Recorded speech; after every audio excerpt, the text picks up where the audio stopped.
and that's another one. Oh, hey everyone, welcome back in. You're gonna scare away the dodos. I've decided to pick up new hobbies including day drinking, not giving a shit about politics, and murder. Also, not to mention, this is what the government said I should be doing as training. Oh, shh, look, it's another one. I think it's a raccoon. Got it. Let's go have a look, shall we? You really thought you could escape me? I never miss. You really thought you could live to die another day? Well, I'll have you know, you only live twice. Oh wait, it's Mario 3. Super Mario Bros. 3, the best Mario 3 to ever be called Mario 3.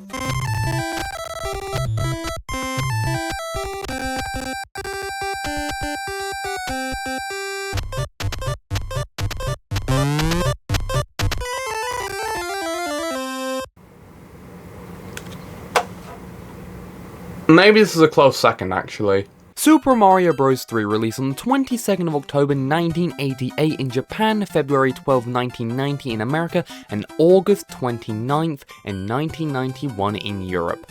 Wow, what a jump.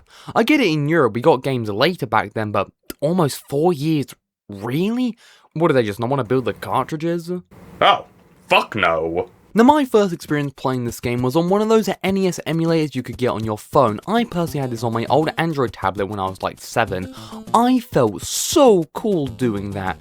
I don't know why I did feel that way. This was an emulator that had all the ROMs on there, I just had to hit the download button.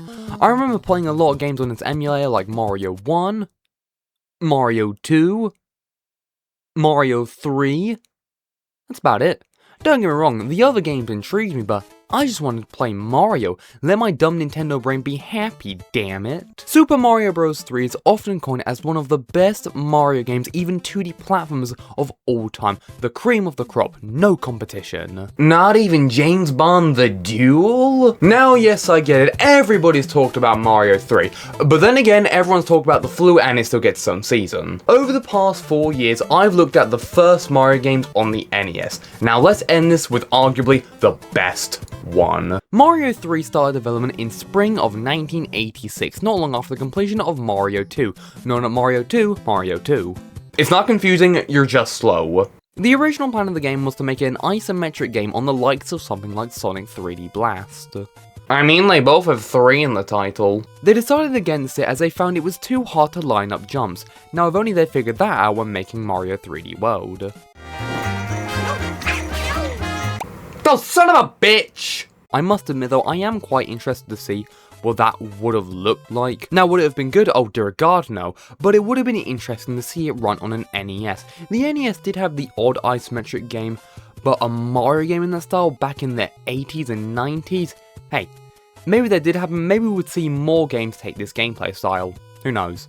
The team was built up of less than 10 people, which is very impressive. What's even more impressive was how they marketed this game. They practically made a whole movie to advertise this game. The Wizard. Look how it changed the ratings. Yeah, believe it or not, this is how a lot of Americans and Europeans saw Mario 3. Now, yes, Mario 3 did release in Japan the year before, and some magazines like Electric Gaming Monthly and Gamer Pro already covered the Japanese version, but I mean, come on now. This is way cooler. So that was the build up to Mario 3. Now, how is Mario 3? It's Mario 3, what do you want me to say? The plot of the game is the same as the first game. Bowser kidnapped Peach. That bastard! And Bowser set out his kids, the 7 Koopalings who have stolen all of the king's magic wands and turned them into animals. Those little shits! And it's up to Mario and Luigi to save the day. You get that fire-breathing turtle, you underpaid plumbers? Although the plot of the game is literally the same as the first one, I like the addition of the kings being transformed into animals, as it gives you a reason to play every world so you can save the whole world. But it also makes it even funnier when I use the warp whistle to skip past the whole game. Now, just like Mario 1, I'm gonna hit the start button and go straight into the first level with nothing in between.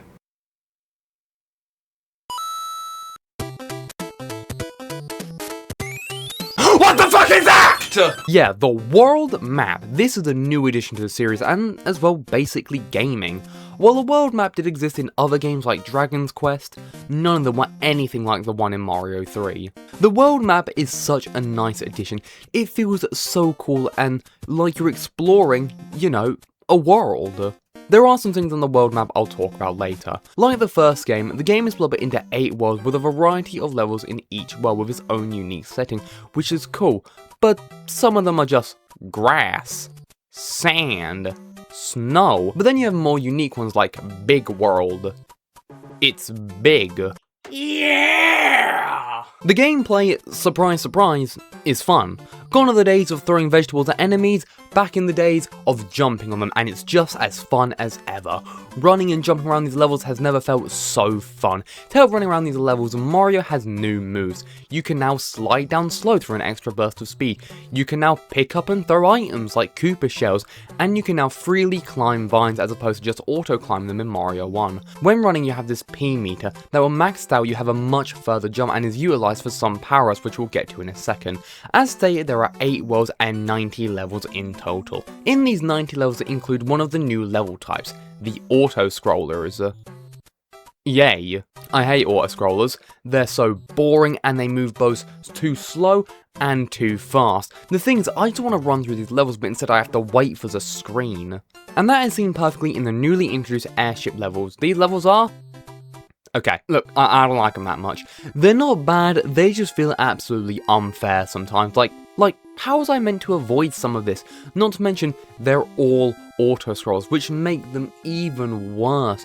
There are also plenty of new enemies, plus returning ones like Goombas and Koopas and Bombs, plus new enemies like the Boos, which appear in castles in this game as opposed to the haunted houses we're used to seeing them in. You also have the sun. What did the Mario Brothers do to piss off the sun so much he decided to come down and use global warming on them? Did like Bowser go up to the sun and say, hey, get those underpaid plumbers and I'll give you $5 and a bottle of Coke, or did he just feel like it?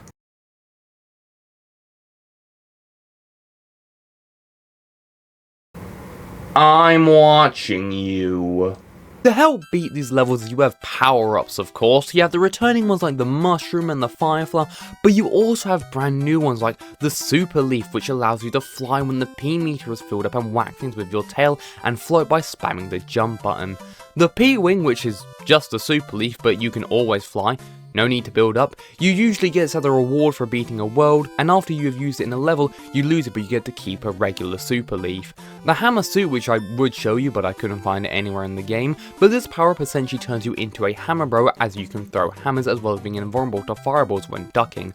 The Karibo Shoe, or as I like to call it, the Boot. This power-up is only in a handful of levels and it lets you jump higher and stun on some enemies you couldn't before. The Frog Suit. It's a damn frog suit.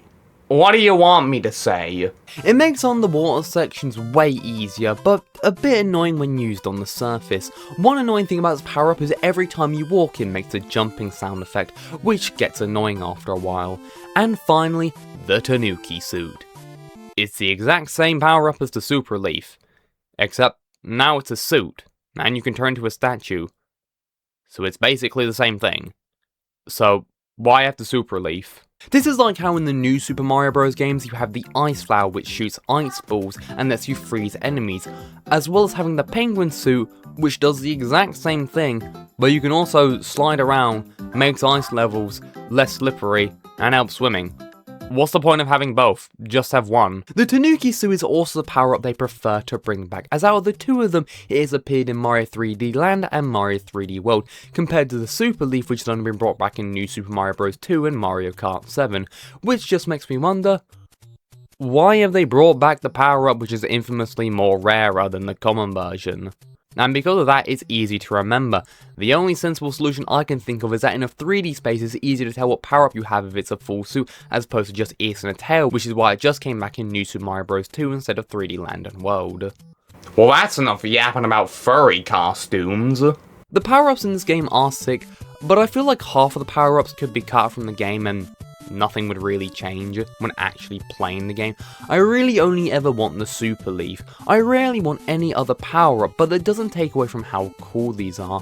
One power-up that I feel is absolutely pointless is the star power-up. You get them way too often and they last maybe 15 seconds, they feel pointless. Secrets wise, the game is filled with them like Mario 1. This game also has a version of the warp zones, the warp whistle. Just give one blow of these and away to this land where you can pick whatever world you want.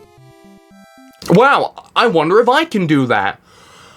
I can't whistle. Going back to the world map, you can run into Hammer Bros, which I personally just find annoying, but you do get a power-up or something else useful when beating them. You can also find Toad Houses, which give you the option between 3 chests, and you get to pick one of them and you can have the power-up inside. There are also these slot machine games that when you win, you get lives, and I swear they are rigged. In my entire playthrough, I won once. I swear you only ever get 2, no matter what, and never a 3rd one. Every now and then a card game will pop up, and your goal is to match the cards and you win the power-ups when matching 2 of them. If you fail twice, you get nothing. I actually like these quite a lot. They don't feel luck-based because after your first time, you can try and remember what's behind each card for later. One cool thing about the world map is that you don't have to play every level. You can skip a few of them, and you can also completely dick yourself over, because if you die on the airship will move, and can go behind a level you haven't beaten yet. Before going into every level, you can pick what power-up you start with. By pressing B, you bring up this menu of all power-ups you've collected so far, and it's so cool. Some of these power-ups can actually be used on the world map, like the cloud, which lets you skip past levels. This is really cool. The fact you can use power-ups on the world map is really fun, and having the ability to go into any level with the power-up you want is a really nice way of essentially controlling how you tackle the level, as you go in with the power-up you want as opposed to praying you find it in the level. You can actually have a few pages of power-ups, and by the end of the game I had about 2.5 pages full. Going back into the gameplay for a second, at the end of every level, instead of jumping on a flagpole, you jump into this square with these cards, and you get a life after collecting 3. But if you get 3 of the same cards, you get a certain amount of lives, and I swear I either get 3 random cards or 3 stars. I get nothing else. Really? Not even a king? A blackjack? Or even a joker? At the end of the airship levels, you get a postcard from the princess including 1 power-up. This could include the P-Wing and the Cloud. When you get a game over, you start back at the beginning of the world, unlike Mario 1 where it's back at the beginning of the game, unless of course you put the continue code in. The game also has multiplayer, which means you can take it in turns. That makes the game really feel like an adventure that you're going on with a friend. Or you can just be a dick and make them play the harder levels, I don't know. In this multiplayer, you can also play a playable version of the Mario Bros. Arcade game. And, that's about it. I'm really stretching what to say here. It feels kind of anticlimactic. Like, yes, I could talk about the Koopalings and Boom Boom, which are big new additions, and they're really cool. But they're just bosses at the end of the day, and they've very slight variations between them. And even then, the coolness has kind of been ruined by them constantly returning in games like New Super Mario Bros. Wii and U. Also, look at this case. This is used game stores for you. I mean, what even happened here? Did they decide to, you know, they had like a smudge on it, and they decided, hey, let's use sandpaper. And it's even worse for Boom Boom, who has appeared in 3D Marios like Super Mario 3D World. Now I get it, none of this is Mario 3's fault. Mario 3 is still a phenomenal game that has really stood the test of time. I mean, it's a 2D platformer I'd rather play over most 2D platforms, even ones that come out now. I just feel it's not that special anymore. Also, I don't know about you, but something here feels off. I don't know. It feels like I'm missing something. Wait a minute. The curtains at the beginning of the game. The shadows and the ropes behind the platforms and the running off stage. This game didn't happen either! I think it's pretty common knowledge at this point that Mario 3 is a stage play. The game drops hints of this throughout the game, showing bolts on platforms and strings. Shigeru Miyamoto even confirmed this in 2015. I think it's pretty funny to think that out of the 3 mainline Mario games on the NES, only 1 actually happened. Mario 2 is a dream and Mario 3 of course is a stage play. Also, mind if I ask, Where's the save feature? This is a long game, you can't seriously be expected to beat the game all in one sitting. Yes, the levels are incredibly short, with some lasting literally 30 seconds, but still. Also, what's this? I went through all this crap and it's not even the right princess? Oh wait, it's a joke! Okay, give me a second.